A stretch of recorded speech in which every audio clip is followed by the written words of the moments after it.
ta hao ở dơ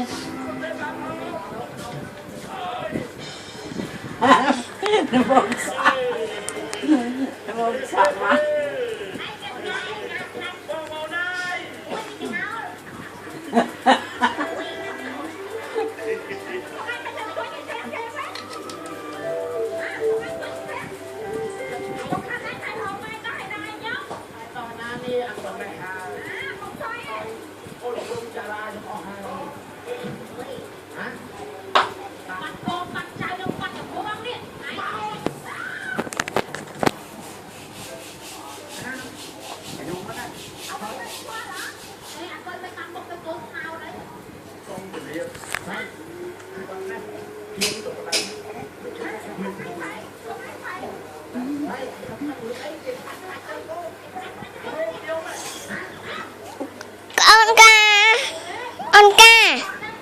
con ca thật tuyệt vời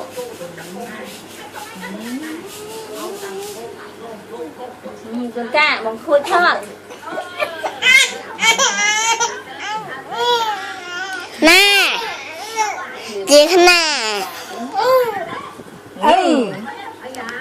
ca cho ai kì mơ mày đã khui mà đã phụ bơn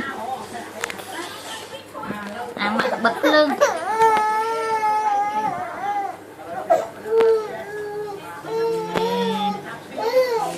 ta ta ta ta ta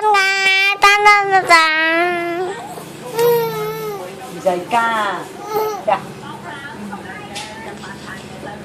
vì chú chất cái yung cái thằng nu